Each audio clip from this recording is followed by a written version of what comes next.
Today's story is about a lesser well-known cult and their heinous ritual that they admitted to performing. This episode is extremely graphic and very upsetting, so viewer discretion is advised. But before we get into today's story, if you're a fan of the strange, dark, and mysterious delivered in story format, then you've come to the right place because that's all we do, and we upload 2 or 3 times every week. So if that's of interest to you, please sneak into the like button's house and steal the glass plate inside of their microwave. Also, please subscribe to our channel and turn on all notifications so you don't miss any of our weekly uploads. All right, let's get into today's story. In the early 1950s, Harold Alexander, who was a young stonemason living in Hamburg, Germany, came in contact with an old man named George Reel. George was the leader of a small religious group called the Lorber Society. This group, which never had a large membership at any point in their short history, was rooted in the Christian faith, but their views were far more extreme than the average Christian congregation. For example, many Christians believe in the concept of self-denial, which in layman's terms means to deny oneself some personal human pleasures, like certain sexual practices or the overindulgence of food or drinking, and all of this is done to gain favor with God. But George and the other members of the Lorber Society took this concept of self-denial to the extreme. They practiced it so aggressively and so literally that nobody in the society could really have a life of their own. All they could do to adhere to their society's very strict rules was to worship God 24/7. In addition to their very severe lifestyles, members of the Lorber Society also believed that anybody outside of their small society was basically evil. So Harold meets George. It's unclear exactly how he meets George, but he does, and immediately Harold is blown away by George. He thinks he's totally incredible, he's so charismatic, and apparently George felt equally highly about Harold. And so right away they have this friendship they strike up, and Harold and his wife Dragma, they end up joining the Lorber Society, and they completely give themselves over to this very intense lifestyle, and they listen to everything George tells them to do. And then very quickly after Harold and his wife had joined this society, their leader George became very ill, and it became clear he was going to die soon. When George was on his deathbed, Harold went to visit him, and after speaking with him privately in this room, Harold emerges and he tells his wife that George has told him that he is going to be the next leader of the Lorber Society once George passes away. And so his wife accepts this, as does the rest of the society members, and then after George actually does die, everyone in the society just turns towards Harold and begins listening to him and following him. It's worth noting that we don't know for sure if George really did tell Harold that he was going to be the next leader of the Lorber Society, or if Harold just made that up because he knew George was going to die soon and he could kind of get away with stealing that title. Over the next few years that Harold was in charge of the Lorber Society, he began introducing a new concept to the members. He would continuously tell them that they needed to be ready for when the next prophet of God returned to the earth. Harold told his members that when this happened, 1, Harold would know immediately and he would tell them, and 2, whatever this prophet wanted, no matter how confusing or crazy or terrible, they had to do it without question because this was God's will. In 1953, so roughly a year or 2 after Harold has taken over the Lorber Society, he and his wife, Dragma, have their second child. It's their first boy, and they name him Frank, and as soon as this child is born, Harold looks at him and determines that this boy, his son, is the prophet they have all been waiting for. And so he tells his wife and he tells the members of the Lorber Society that his son, Frank, is the prophet of God, and everyone across the board completely accepts it. As the prophet, Frank, grew up, he was shamelessly worshipped and waited on 24/7 by the members of the Lorber Society and his own family. And so naturally, this had a profound impact on the way Frank thought and how he behaved. By the time Frank was at the age of grade school children, he fully believed that he was the prophet of God, and he began using that authority to kind of boss his family around more than he really needed to, especially his 3 sisters and his mother. But no one ever intervene because, again, this is the prophet of God and he can do whatever he wants. When Frank turned 16, he started thinking about girls and sex, but he was conflicted because he had been taught everybody outside of this society he was a part of were evil. And so he didn't want to pollute himself by having sex with these evil women. And so he went to his father and told him that he wants to start having sex with his mother and his sisters in order to stay pure. And his father, Harold, not only embraced the idea, he encouraged it. And in fact, he would often join in with his son during the sexual intercourse. As for the 4 Alexander women, they completely accepted their new roles as sexual objects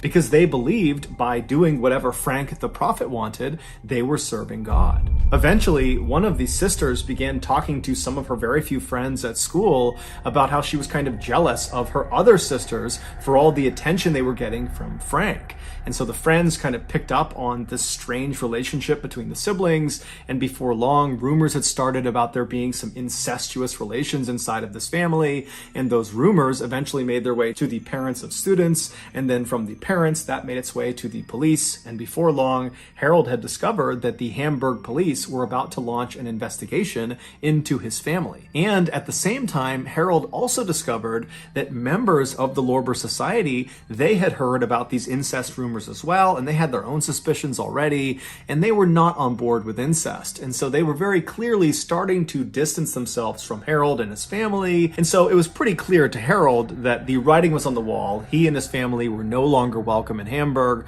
And so he goes to the Lorber Society and kind of retires and says, I'm leaving. You need to find yourself a new leader of this society. And then he and his family completely broke ties with the Lorber Society. They left Hamburg and fled south to Santa Cruz, which is a city on the Canary Islands in Spain. And so they settle into this little apartment inside of this busy city, and very quickly they fell back into their old routines of constantly worshiping Frank, the prophet of God, despite the fact that they were no longer affiliated with the Lorber Society. And so their actions were now being driven by their own personal belief system. 10 months later, on December 22nd, 1970, a wealthy doctor named Walter Trankler was at his villa, which was located not far from where the Alexanders lived, when he heard a knock at his front door.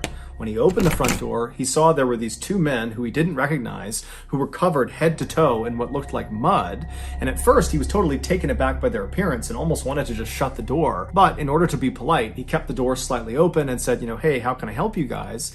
And the 2 men would introduce themselves as Harold and Frank Alexander, and they were there to speak with one of their family members, Sabine. Sabine was one of Frank's 2 younger sisters, and she worked for the doctor as a housemaid. And so the doctor, he didn't know any of Sabine's family members, so he just kind of took their request at face value and said, hold on, let me go get her. And so he leaves the front door, he goes into the kitchen, and he finds Sabine, this 15-year-old girl, and he tells her that your father and your brother are waiting for you outside. They want to talk to you. And so Sabine, without saying a word, puts her knife and the food down. She walks out of the kitchen with the doctor, and as they're walking towards the front door, the doctor stops about 10 or 15 feet away from the front door to kind of allow Sabine to walk up and have a semi-private conversation with her relatives, although they're still inside of his house, so he didn't want to go too far. And so the doctor is standing maybe 15 feet away, wondering if he should just turn around or maybe just go into the other room to let them speak, when he overhears the father, Harold, say something truly horrific to his daughter. It was so shocking that the doctor stopped what he was doing, turned, and looked directly at Sabine to see how she was going to react to what she just heard. But to the doctor's absolute shock, Sabine didn't break down and start crying or start screaming out in pain or anguish. Instead, she reached out and grabbed her father's muddy hand and pressed it to her cheek and said, "I'm sure you did what was necessary."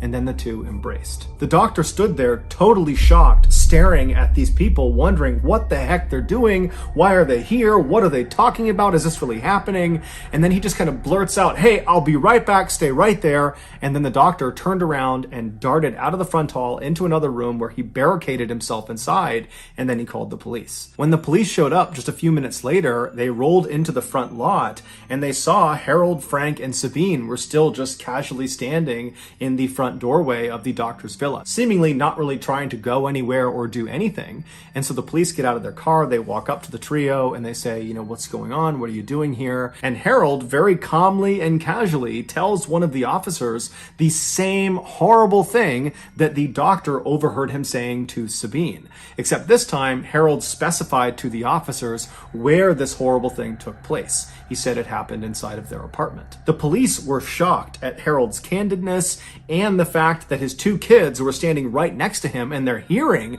what their father is saying. They too are just totally detached and very calm, as if nothing their father is saying is having any effect on them. It's just totally business as usual. And so the police asked Harold to repeat the story a few times to make sure they were hearing him correctly, and then they just arrested Harold and his two kids. After the three Alexanders were brought to the police station, 3 other police officers were sent over to the Alexanders' apartment in Santa Cruz to see if what Harold had said was actually true.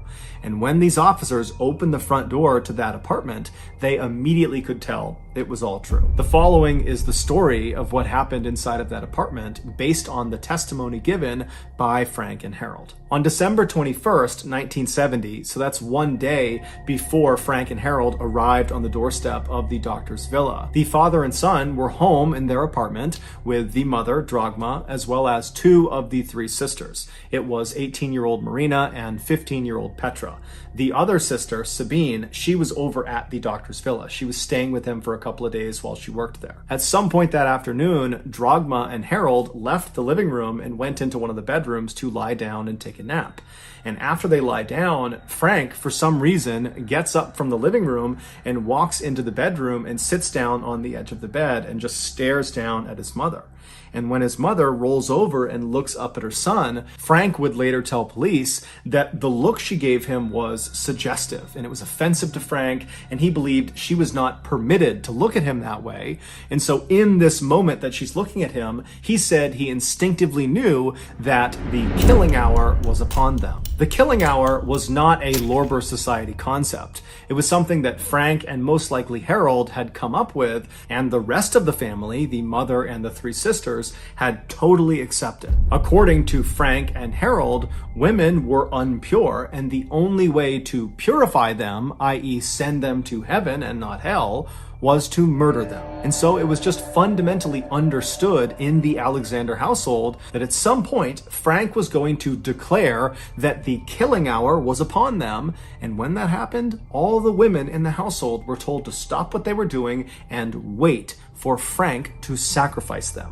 Meaning, wait for Frank to ritualistically kill them. So after Frank has seen this offensive look on his mother's face, he now feels like the killing hour is upon them, and so he literally announces it to his mother and to his father, who's right next to her, and then Frank grabs a nearby wooden coat hanger and strikes his mother on the top of her head. Now, his mother, she's heard that the killing hour is upon them, and he's starting to beat her, and so what does she do? She follows the rules. She flips herself over onto her stomach, puts her hands down by her side, and lays flat and still so Frank can more easily kill her. And so Frank begins wailing on the back of his mother's head with this wooden coat hanger, while his father, Harold, excitedly leaps out of the bed, doesn't try to stop what's going on. He runs into the living room, and he begins very enthusiastically playing the organ. An organ is like a piano that's played a lot of times inside of Christian churches. And so with all this commotion going on in the house, the other 2 sisters that were there, Marina and Petra, they come out of their bedrooms into the living room. They see their father playing the organ, and they look into the bedroom where they hear all this noise, and it's Frank murdering their mother. And they're looking at this happening. They're not doing anything. They're just staring at it. And then their father says to them, "The killing hour is upon us. You need to get ready." And so the girls, when they hear this, they know the rules. And so they stop watching this attack,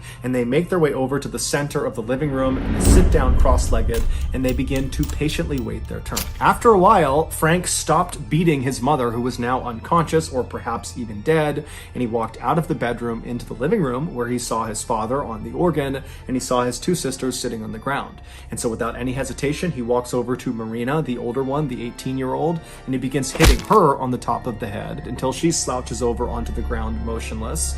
And then he turns to the younger one, Petra, the 15-year-old, and he does the same thing to her until she's laying on the ground motionless. After this, Frank stands up and he leaves the living room and goes into the kitchen, where he retrieves a small knife, pruning shears, and a hammer. At this point, it's likely that one or two of the Alexander women were still alive. And so Frank, he comes back into the living room with these tools in hand, and with the organs blaring in the background, he begins to systematically hack off the breasts and genitals of his two sisters and his mother. And apparently this was a very slow and physically difficult task, and so he and his father Harold began switching off. One person would be on the organs while the other was mutilating, and they would switch back and forth until all of the offending parts on these three women had been removed and nailed to the wall. The last mutilation this father and son committed was to cut the heart out of the mother, Dragma, and they wrapped it up in a cord and then nailed this cord to the wall as well. Then, with the three Alexander women either dead or close to death, the father and son began running around the apartment, yelling and singing and rejoicing. They were extremely proud of what they had just done. Later that night, they left the apartment and slept in another property that they owned, and then the following day, December 22nd,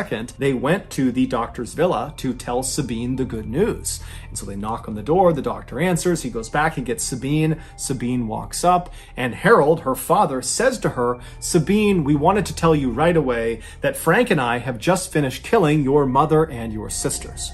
To which Sabine walks up to him, takes her father's hand, presses it to her cheek, and says, "I'm sure you did what was necessary." This, of course, is what the doctor saw and overheard that was so horrible and prompted him to call the police. It was also the moment when he realized that was not mud all over these two men. That was their family members' blood. Psychiatrists would ultimately determine that Frank and Harold were not mentally fit to stand trial, and so they were both committed to an asylum for the criminally insane. Both men never showed any remorse or regret about what they had done. In fact, they continued to justify their actions by saying, because of them, these three women got to go to heaven. As for the one surviving daughter, Sabine, she pleaded with authorities to let her go live with her brother and her father in this asylum, but they rejected this request and sent her to live in a convent, which is a building that nuns live in, and no one really knows what happened to her after that. Shockingly, in 1990, so roughly 20 years after Frank and Harold were put into this asylum, they managed to escape, and they were never caught. To this day, their whereabouts remain unknown. So that's going to do it, guys. If you got something out of today's episode and you haven't done this already, please sneak into the like button's house and steal the glass plate inside of their microwave. Also, please subscribe to our channel and turn on all notifications so you don't miss any of our weekly 2 or 3 video uploads. We are now selling merchandise like flannels and hats and mugs and sweatshirts and all sorts of stuff. If you're interested, go to shopmrballin.com. If you want to learn about upcoming deals and promotions about our shop, go to our shop's Instagram page. The username is shopmrballin. If you want to get in touch with me, you can direct message me on Instagram or on Twitter. My username for both platforms is the same. It's johnballin416. I also have a ton of content over on TikTok where my username is Mr. Ballin. We also have a second YouTube channel called Mr. Ballin Shorts where we post random short videos and lost episodes. We also have a Facebook page just called Mr. Ballin where we post condensed versions of the longer episodes you see on YouTube. If you have a story suggestion, please submit it to our subreddit just called Mr. Ballin. It's linked in the description below. So whether I see you on Twitter, Instagram, TikTok, Reddit, YouTube, Facebook, or some combination, just know that I really appreciate your support. And until next time, that's going to do it. See ya.